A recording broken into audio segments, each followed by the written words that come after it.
आप सभी को नमस्कार। पॉलिटिकल अलायंस हिस्ट्री में आप सभी का स्वागत है।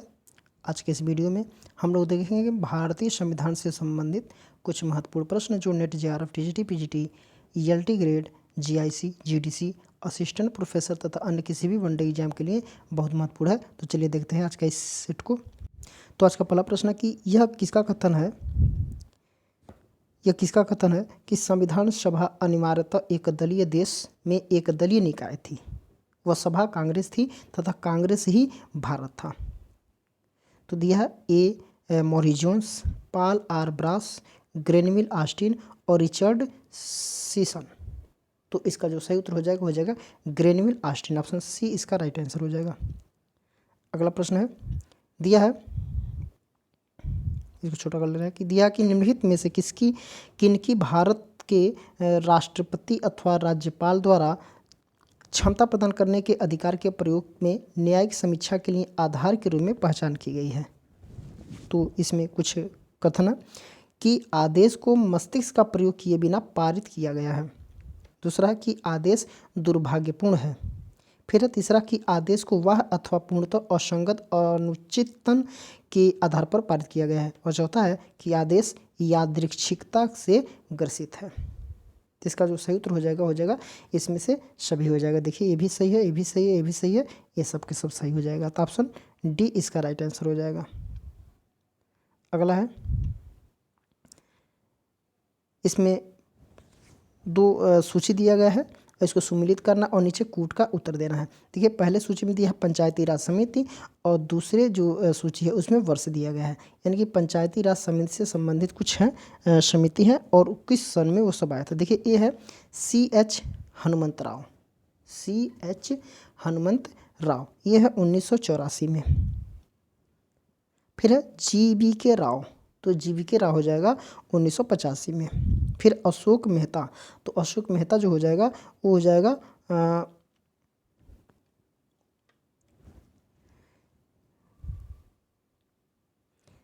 1978। फिर है कि LM सिंधी 1986 हो जाएगा। तो यहाँ पे ऑप्शन बी इसका राइट आंसर हो जाएगा। नेक्स्ट दिया कि नीचे दो कथन दिए गए हैं, एक को अभिकथन और दूसरे को उसका तर्क कहा गया है और कूट का प्रयोग करना है और सही उत्तर का चुनाव करना है। अभिकथन दिया है कि मूल कर्तव्य वाद योग्य नहीं है। मूल कर्तव्य क्या है? वाद योग्य नहीं है, तो बिल्कुल नहीं है, ये सही है। फिर कि तर्क है कि उनके द्वारा देशभक्ति तथा संवेदनशील नागरिकता का भाव भरे जाने की अपेक्षा होती है, बिल्कुल सही है। यहाँ पर देखिए ए और आर दोनों सत्य है लेकिन आर ए का सही स्पष्टीकरण नहीं है, तो इसका ऑप्शन बी हो जाएगा।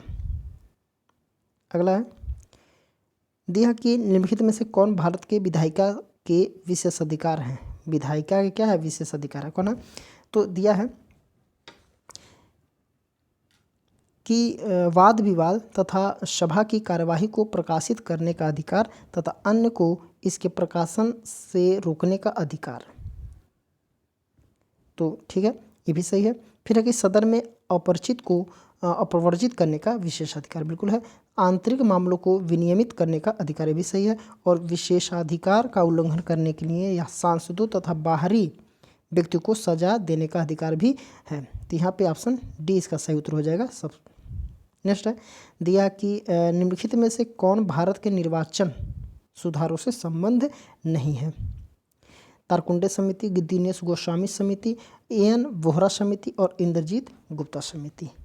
तो इसका जो सही उत्तर हो जाएगा वो हो जाएगा NN वोहरा समिति।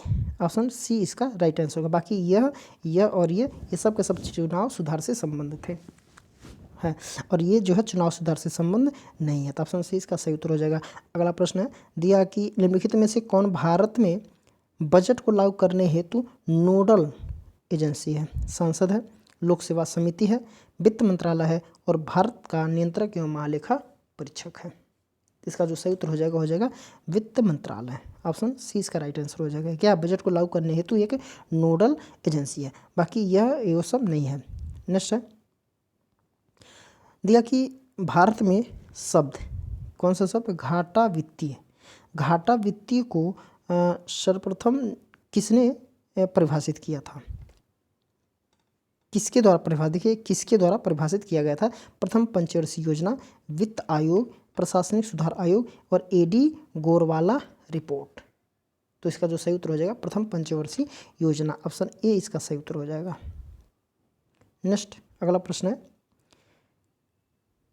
दिया है कि 73वें संविधान संशोधन अधिनियम और 74वें संविधान अधिनियम के बीच समान विशेषताएं क्या है? देखिए समय समय पर निर्वाचन बिल्कुल सही है। सामाजिक और आर्थिक रूप से कमजोर समूहों का सशक्तिकरण, ये भी बिल्कुल सही है। फिर राज्य चुनाव आयोग का गठन, ठीक है, ये भी सही है। और वार्ड समितियों का गठन, ये गलत हो जाएगा। तो यहाँ पे ऑप्शन बी इसका सही उत्तर हो जाएगा। अगला है, दिया कि निम्नलिखित में से कौन सा मंत्रालय सेवार्थी वृंद सिद्धांत के आधार पर गठित मंत्रालय का एक क्या है उदाहरण है? रक्षा मंत्रालय है, मानव संसाधन विकास मंत्रालय है, कृषि मंत्रालय और विधि मंत्रालय।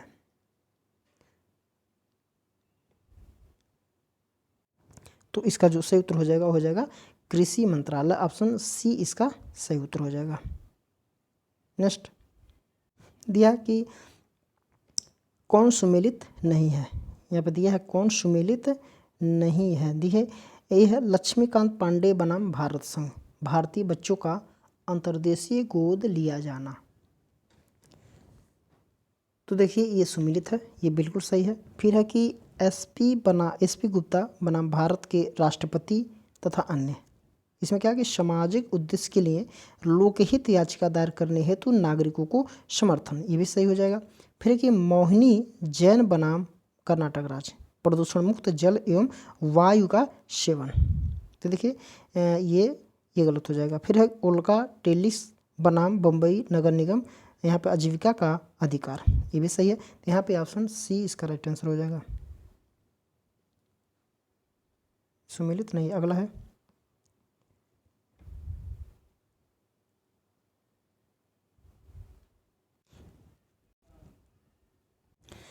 दिया सूची को सूची 2 के साथ सुमेलित कीजिए और नीचे दिए गए कूट का सही उत्तर चुनिए। देखिए सूची 1 में दिया भारत के राष्ट्रपति और सूची 2 में दिया है कार्यकाल।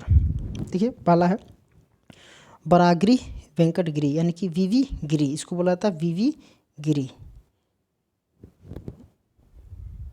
ठीक है। तो वीवी गिरी हो जाएगा अगस्त 1969 से अगस्त 1974, तीसरा हो जाएगा।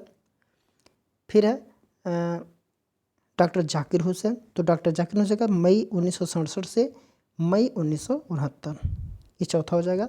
आर वेंकटरमन, और आर वेंकटरमन हो गया जुलाई 1987 से 1992 तक। और नीलम संजीव रेड्डी जो हो जाएगी 1977 से 1982। तो ऑप्शन ये दूसरा हो जाएगा। तो यहाँ पे देखा जाए तो 1 का 3, 2 के 4 हैं, तो यहाँ पे ऑप्शन बी इसका सही उत्तर हो जाएगा। अगला है, दिया है कि निम्नलिखित में से कौन से मौलिक अधिकार केवल भारत के नागरिकों को प्रदान किए गए हैं, और नीचे दिए गए कूट के सही उत्तर का चुनाव करिए। देखिए यहाँ पे संस्कृत और शिक्षा का अधिकार, संस्कृत और शिक्षा का अधिकार, तो ये सभी को मिला है और भारत के ये नागरिकों के अधिकार को मिला है, ये केवल भारत के नागरिकों। विधि के समक्ष समता, विधि के समक्ष समता, ये सबको मिला है, तो ये नहीं हो जाएगा। शोषण के विरुद्ध अधिकार, ये भी सबको मिला है। धर्म नस्ल जाति लिंग जन्मस्थान के आधार पर भेदभाव के विरुद्ध, तो ये भी सही हो जाएगा, ठीक है। तो यहाँ पे 1 और 4 इसका सही उत्तर हो जाएगा, तो ऑप्शन डी इसका राइट आंसर हो जाएगा। नेक्स्ट है, दिया है कि अधीनस्थ न्यायालयों के बारे में निम्नलिखित कथनों पर विचार कीजिए और नीचे कूट से गलत कथनों को चिन्हित करिए। यह है, देखिए पहला कथन है कि पंचायत न्यायालय का केवल दीवानी क्षेत्राधिकार है, पंचायत न्यायालयों का केवल दीवानी क्षेत्राधिकार है, बिल्कुल है। फिर पदसोपान के मुंसिफ न्यायालय अधीनस्थ न्यायाधीशों के न्यायालय से नीचे होता है, ठीक है, तो नहीं। जिला न्यायाधीश के न्यायालय में गंभीर प्रकृति के दीवानी मामले में शामिल किए जाते हैं, तो ये सही हो जाएगा। तो यहाँ पे ऑप्शन सी इसका राइट आंसर हो जाएगा, 1 और 3। अगला प्रश्न है, दिया कि वर्तमान में लोक लेखा समिति में 22 सदस्य होते हैं, जिसमें क्या है 15 लोकसभा के 7 राज्यसभा के, 15 लोकसभा के और 7 राज्यसभा के, तो यही इसका सही उत्तर हो जाएगा, बाकी देखने की जरूरत नहीं है। तो ऑप्शन ए यानी कि 15 लोकसभा के सदस्य होते हैं और 7 राज्यसभा के सदस्य होते हैं। कुल कितने होंगे? 22 सदस्य। किसमें?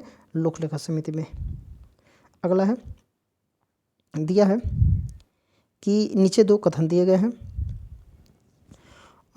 जिनमें से एक को अभिकथन और दूसरे को तर्क कहा गया है और नीचे कूट का सही उत्तर का चुनाव करना है। ये है कि भारत में संघवाद का अवसान नहीं हुआ है। भारत में क्या है? संघवाद का अवसान नहीं हुआ है, तो बिल्कुल सही है। नए क्षेत्र लगातार राज्य के दर्जे की मांग कर रहे हैं, तो ये भी सही हो जाएगा। ठीक है, तो यहाँ पे दिया है कि दोनों सही है, यानी कि ए और आर दोनों सही है, लेकिन जो आर ए की सही व्याख्या नहीं है, तो ऑप्शन बी इसका राइट आंसर हो जाएगा। अगला है, दिया है कि निम्नलिखित में से किसने इस विचार को अस्वीकार किया कि जाति की स्थिति दैवीय प्रतिफल या दंड का परिणाम थी? बिपिन चंद्रपाल, एम ए जिन्ना, जवाहरलाल नेहरू और एम के गांधी। तो इसका जो सही उत्तर हो जाएगा महात्मा गांधी। ऑप्शन डी इसका राइट आंसर हो जाएगा। नेक्स्ट, दिया है कि भारत में निम्नलिखित राजनीतिक दलों के निर्माण के सही कालानुक्रम की पहचान करिए। तो देखिए, जो क्रम से अगर देखा जाए तो देखिए, जस्टिस पार्टी, फिर हिंदू महासभा, नेशनल, देखिए ये नहीं हो पाएगा। ठीक है ना, पहले हिंदू सभा ही आएगा। पहले हम जानते हैं कि अगर हिंदू सभा यहाँ पे दिया है, सब में हिंदू सभा है, इसमें भी हिंदू सभा ये पहले आ जाएगा और इसमें भी पहले आ जाएगा। देखिए, तो ये खत्म हो जाएगा। ठीक है ना, पहले नंबर पे हिंदू महासभा आ जाएगा। उसके बाद से अगर देखा जाए तो देखिए, यहाँ पे शिरोमणि अकाली दल है और यहाँ पे जस्टिस पार्टी है। जस्टिस पार्टी देखिए बहुत पुराना है, तो ये ऑप्शन डी इसका सही उत्तर हो जाएगा। पहले हिंदू महासभा, जस्टिस पार्टी, शिरोमणि अकाली दल, उसके बाद से क्या है? National conference. National conference Jammu Kashmir में पाया जाता है, तो ऑप्शन डी इसका राइट आंसर हो जाएगा। अगला है, दिया कि निम्नलिखित युग्मों में से कौन सा क्या है? सुमेलित नहीं है। दिया है कि राज्यपाल की पात्रता की शर्त क्या है? अनुच्छेद 158। अनुच्छेद क्या है? 158। और कह रहा कि इस कौन सा सुमेलित नहीं है। ठीक है, तो ये बिल्कुल सही है। फिर है कि राष्ट्रपति द्वारा राज्यपाल की बर्खास्तगी, ये अनुच्छेद 156(2) में। बिल्कुल गलत है, ये सुमेलित नहीं है। राज्यपाल द्वारा विधान परिषद के सदस्यों का मनोनयन, अनुच्छेद 177, बिल्कुल सही है। राज्यपाल का वित्त विधेयक की अनुशंसा का अधिकार जो है अनुच्छेद 207। देखिए, यहाँ पे ये गलत हो जाएगा, तो ऑप्शन 20 का राइट आंसर हो जाएगा। ये सुमेलित नहीं है, बाकी के सब सुमेलित हैं। अगला प्रश्न है, दिया है कि भारत की लोकसभा के निम्नलिखित अध्यक्षकों को उनके कालक्रमानुसार व्यवस्थित करिए और नीचे दिए गए कूट का सही उत्तर का प्रयोग करिए। देखिए, डॉक्टर बलराम जाखड़ यहाँ पर दिया है। फिर है कि डॉक्टर गुरदयाल सिंह ढिल्लो, नीलम संजीव रेड्डी और बलिराम भगत। ठीक है, तो यहाँ पे अगर देखा जाए तो पहले नंबर पे नीलम संजीव रेड्डी, उसके बाद से डॉक्टर गुरदयाल सिंह ढिल्लो, ये दूसरे पे आ जाएंगे। फिर ये बलिराम भगत, ये तीसरे पे आ जाएंगे और ये जब लास्ट में आ जाएगा। ठीक है, तो यहाँ पे देखा जाए तो ऑप्शन सी इसका राइट आंसर हो जाएगा। नेक्स्ट, दिया है कि निम्नलिखित उच्च न्यायालयों में से किसकी पीठें हैं? किसकी क्या है? पीठें हैं। इलाहाबाद, मुंबई, जबलपुर, जोधपुर, मुंबई, हैदराबाद, कोलकाता, गुवाहाटी, बेंगलुरु और जबलपुर, मद्रास और गुवाहाटी। तो इसका जो सही उत्तर हो जाएगा इलाहाबाद। इलाहाबाद का क्या है? पीठें हैं। मुंबई की भी पीठ है और जबलपुर की भी पीठ है, तो ऑप्शन ए इसका सही उत्तर रहेगा। देखिए, इलाहाबाद की पीठें जो होती है वो लखनऊ में है। अगला है,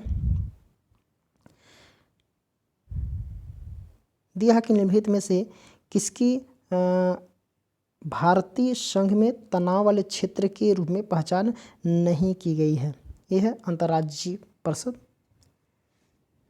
फिर है कि अनुच्छेद 356 राज्यपाल की भूमिका और केंद्र राज्य वित्तीय संबंध। तो इसका जो सही उत्तर हो जाएगा केवल एक हो जाएगा, अंतर्राज्यीय परिषद। ये भारतीय संघ में तनाव वाले क्षेत्र के रूप में पहचान नहीं की गई है, बल्कि 356 जो है ये राज्य और केंद्र सरकार के मध्य तनाव की स्थिति आ जाती है। राज्यपाल की भूमिका भी तनाव की स्थिति आती है और केंद्र राज्य संबंध भी तनाव की स्थिति में आता है। देखिए, अनुच्छेद 56 जो है वो राष्ट्रपति शासन से, कभी कभी राष्ट्रपति शासन लागू होता है तो राज्य और केंद्र में क्या तनाव हो जाता है? राज्यपाल की भूमिका होती है, केंद्र राज्यपाल की नियुक्ति करता है, जिसकी वजह से राज्य के शासन प्रशासन में कभी कभी दिक्कतें आती है, तो ये भी तनाव स्थिति। और केंद्र राज्य जो वित्तीय संबंध का जो बंटवारा होता है, ठीक है ना, तो ये भी तनाव की स्थिति आती है। अंतर्राज्यीय परिषद तनाव की स्थिति नहीं आती है, तो ऑप्शन केवल एक सही उत्तर हो जाएगा ऑप्शन सी। अगला प्रश्न है, दिया है कि कार्यकारी विभाग की स्वतंत्रता, कार्यकारी विभाग की क्या है स्वतंत्रता किसका सिद्धांत है? अमेरिकी संविधान का, ब्रिटिश संविधान का, स्विट्जरलैंड संविधान का और या फिर कनाडा के संविधान का? तो इसका उत्तर हो जाएगा स्विट्जरलैंड के संविधान का, ऑप्शन सी इसका सही उत्तर हो जाएगा। कार्यकारी विभाग की स्वतंत्रता जो है स्विट्जरलैंड के संविधान का क्या है सिद्धांत है। नेक्स्ट अगला प्रश्न है, दिया कि भारत में संविधान के अनुच्छेद जो 263 के अंतर्गत अंतर्राज्यीय परिषद का गठन कब किया गया था? तो कब किया गया है यहाँ पे 1961, 89, 1990 या फिर 1998? तो इसका उत्तर हो जाएगा 1989, ऑप्शन सी इसका राइट आंसर हो जाएगा। नेक्स्ट है, ये सेट का आखिरी प्रश्न है। देखिए दिया है कि 73वें संविधान संशोधन अधिनियम, ठीक है। देखिए ये प्रश्न जो है ये रिपीट आ गया है, एक बार ये प्रश्न हो चुका है। चलिए आज के लिए इतना ही, इसके आगे के प्रश्नों को हम लोग अगले वीडियो में सॉल्व करेंगे। तो आज के लिए इतना, इस वीडियो को आप लोग शेयर कर दीजिएगा, लाइक कर दीजिएगा और कमेंट भी आप लोग करते रहिए।